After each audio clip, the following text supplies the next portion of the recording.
Witam serdecznie, Aleksander Wojtysiak, Między Światami Życie na Filipinach. Dziękuję za wszystkie komentarze, za lajki. Witam nowych subskrybentów.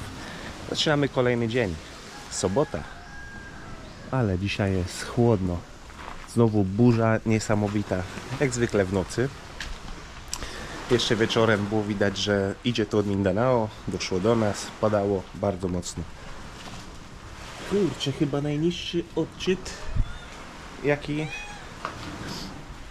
w tym roku mieliśmy na Siquijor, 25 stopni. Co pan chce? Co pan chce? Proszę tu zostawić. Muszę jeszcze przed wyjazdem podjechać do mechanika. Wężyk. Wężyk jest dziurawy od układu chłodniczego. I jak tylko woda nabierze temperatury, to ładnie pod ciśnieniem sobie psika z tego wężyka. Psika z taką intensywnością, że jak dojadę stąd do Lazji, to muszę dolać z 200 ml do chłodnicy. No ale nie mogę tak tego samochodu tutaj zostawić, jak będziemy stąd wyjeżdżać, także muszę go zostawić w takim stanie, żeby był po prostu sprawny. Także zaraz jest rano, jest godzina 8 w sobotę. Pójdę do wujka Aldrina, spytam się, czy ma czas obecnie, żeśmy podjechali do mechanika na 2 samochody, zostawili mój samochód u mechanika, wrócili tutaj, następnie pożyczę od wujka albo motor, albo samochód i pojadę wtedy do Siquijor, bo ostatnio jak byłem u mechanika w sprawie tego wężyka, to wymontował wężyk, pojechał do lokalnych sklepów i nie da się tego wężyka tutaj kupić na miejscu. Także jestem zmuszony... Co on robi? O, włamywacz, proszę zobaczyć. Myślał, że okno jest otwarte. No, spadniesz. Odwrót, taktycznie odwrót. No, już wiesz, że się nie uda? Jeszcze walczysz?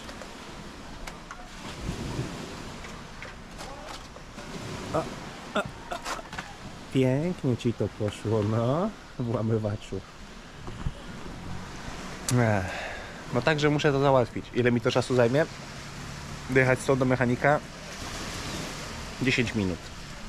Wrócić od mechanika, tutaj, odwieźć wujka? 10 minut. Następnie pożyczyć od wujka motor albo skuter, dojechać do Siquijor w granicach 40 minut. Kupić to, co muszę kupić i wrócić, czyli kolejne 40 minut. Podwieźć to do mechanika, wtedy zamontują te części. Zamontowanie tego zajmie mu, jak będzie wymontowany, chwilę. I wierzę, że dzisiaj samochód po prostu będzie już w pełni sprawny. I w takim stanie, że będę mógł go zostawić. Chociaż nie ukrywam, że daliśmy tutaj ofertę w okolicy, jeszcze przerwaliśmy z synem wujka Aldrina, rozmawiałem z mechanikiem, że jeżeli byłby ktoś, kto byłby w stanie zapłacić odpowiednie pieniądze za ten samochód, z moją stratą, oczywiście z moją stratą, bo dużo rzeczy w tym samochodzie było robione w tym roku, jak wiecie, ale jeżeli byłby ktoś w stanie zapłacić odpowiednie pieniądze za ten samochód, to po prostu mogę go sprzedać, a w przyszłym roku planujemy kupić coś innego. Jeżeli się nie uda, to zatrzymamy ten samochód, będzie stał u wujka Aldrina. Wujek będzie go odpalał raz na jakiś czas, jak będzie trzeba, to gdzieś nim pojedzie z mamą. No ale zobaczymy. Jeżeli ktoś będzie chciał go kupić, to go po prostu sprzedamy. Dobrze, nie przedłużając, jadę do wujka. Jeżeli uda mi się dzisiaj, to jeszcze dzisiaj coś tutaj porobię, rozszaluję to, co mogę rozszalować. Może zamontuję już zlew. Jest weekend, także nie będę się za to brał teraz w weekend. No chyba, że plan mi się zmieni. Nie jestem do końca pewny, czy sklepy budowlane będą otwarte dzisiaj tak normalnie i jutro. Chociaż z reguły są otwarte w weekendy. No ale jest ta fiesta w Lazji. I to może mieć wpływ na życie lokalnej społeczności. No i co? No i w drogę, kurczę. Zawsze w drogę, gdzieś jedziemy. Tak jak wam wspominałem, fiesta rządzi się swoimi prawami. I w związku z tym życie tutaj w okolicy w Lazji jest zdeorganizowane. Przyjechałem do Denisa, do mechanika. Denis tutaj jest, szef. No ale nie ma młodego, który opiekuje się moim multicabem Dziandziana. Jest godzina 8:30. Umówiłem się, że wrócę o 10:00, bo szef mówi, że Dziandzian wczoraj siedział i piwkował sobie na murku z kolegami i że będzie pewnie później. Także wrócę o 10:00 i miejmy nadzieję, że wtedy już będzie na miejscu. A tymczasem wracamy do domu. Będzie chwila czasu, także może coś rozszaluje. No zobaczymy. Wracamy. Szalony dzień. Od rana pojechałem do mechanika, jak wiecie. Chwilę po 8:00. Nie było mojego mechanika, nie było tego. Pozachlopałem. Potem pojechałem zawieźć samochód do mechanika z wujkiem, żeby go tam po prostu zostawić na miejscu, jak przyjechał młody, to żeby mógł zacząć dubać. Nie było szefa, nie było nikogo. No dobra, zostawiliśmy samochód. Wróciliśmy się do domu. Pojechałem do mechanika po godzinie 1:00. Zobaczyć, czy młody już jest, czy jest szef i tak dalej, pogadać z nimi. No i był szef. Odcięliśmy kawałek wężyka, który potrzebuję wymienić, żeby miał wzór. No i przyjechałem do Sikihor, kupiłem to, co musiałem kupić. A w drodze powrotnej byłem tak umówiony z Ernestine, że zajadę do weterynarza, pokażę jej aktualny stan Tulfiego i spytam, co dalej. Czy trzeba go uśpić? Jeżeli tak, to czy ewentualnie moglibyśmy kupić ten zastrzyk, strzykawkę i Ernestine jako pielęgniarka zrobiłaby ten zastrzyk w domu, żeby go już nie stresować. Żeby po prostu zrobić mu zastrzyk w domu, żeby odszedł przy nas to ostatnie chwile. Ale wchodzę do weterynarza, mówię, że w sprawie Tulfiego, a ona im pokazuje, że przed chwilą dostała wiadomość od Ernestine. Ja nie mam internetu po drodze, także ja się dowiedziałem od weterynarza. Tulfi zdech. Tulfi zdech.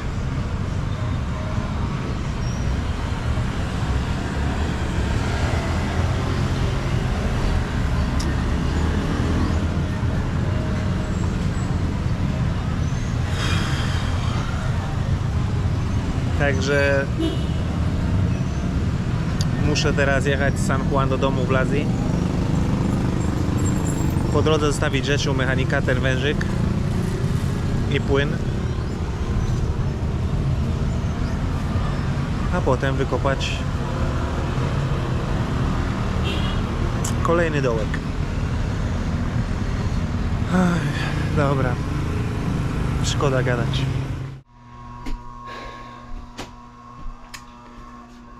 To ostatni raz.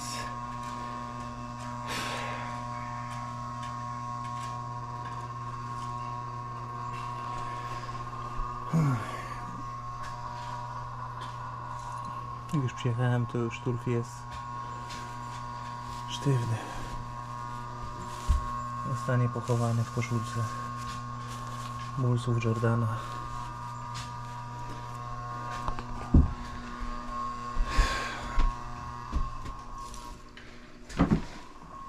Zajebiście przykro. Zajebiście przykro i smutno.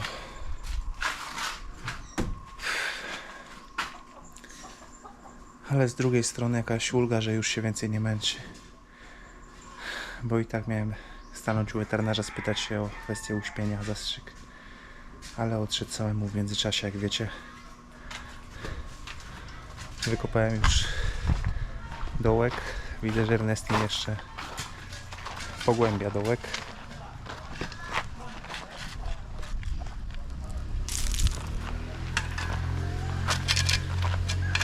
Spocznij Tulfi obok Elvisa. Nothing baby, I am vlogging.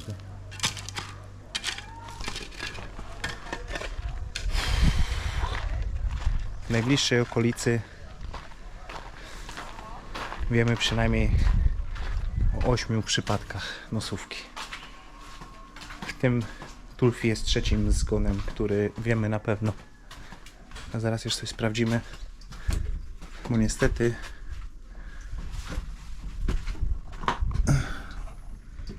ale tam umiera kolejny pies. Trzęsie się. Objawy nosówki zdecydowanie, oczy i to wszystko.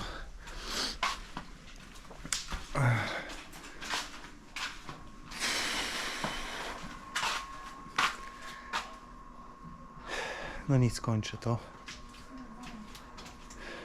Pora pochować Tulfiego. Zdezynfekować całą sypialnię. Wyprać wszystko, co było w pokoju.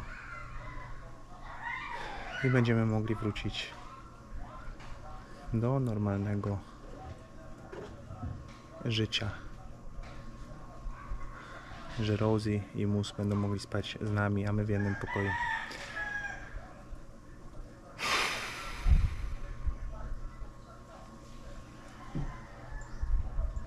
Nie wiem, co mam wam powiedzieć.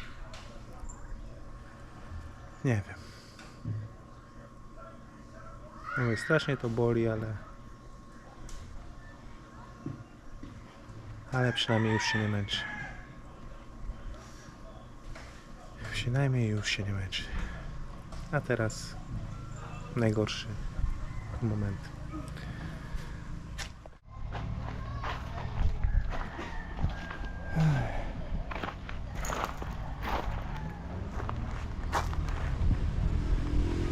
I tu spoczął Tulfi zaraz obok swojego przyjaciela Elvisa.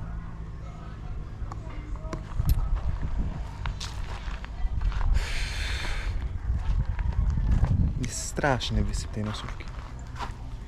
Straszny. I tak jak wspominałem, nie ma na to lekarstwa. Oba psy były zaszczepione. Rosie jest w porządku, ale Rosie też jest bardziej introwertyczna. Tulfi był bardziej towarzyski, bardziej się z innymi psami bawił, zaczepiał. Wiecie, ta czarna suczka, koleżanka Tulfiego, Lucky, co do nas przychodziła we wcześniejszych vlogach, tam nie wiem ile, miesiąc temu, też jest chora. To jest szczeniak. Nie wiem ilu miesięczny, ale też jest chora. Coraz więcej psów jest chorych.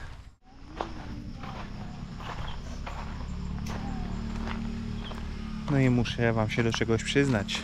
Wiecie, u mnie się nie pali śmieci. Ale mamy liście, a cały pokój był dezynfekowany po Tulfim. Wszystkie wet wipesy, mokre ściereczki, którymi Tulfi był obmywany podczas karmienia. Wszystko w jeden worek i rzucone na liście. No bo jak wiecie, byłem wczoraj na wysypisku, a to cały czas stwarza po prostu zagrożenie wirusowe. Te wszystkie ściereczki, jakśmy gdzieś położyli i jakiś inny pies by to rozszarpał, także po prostu trzeba to spalić. A tymczasem Tulfi, Elvis,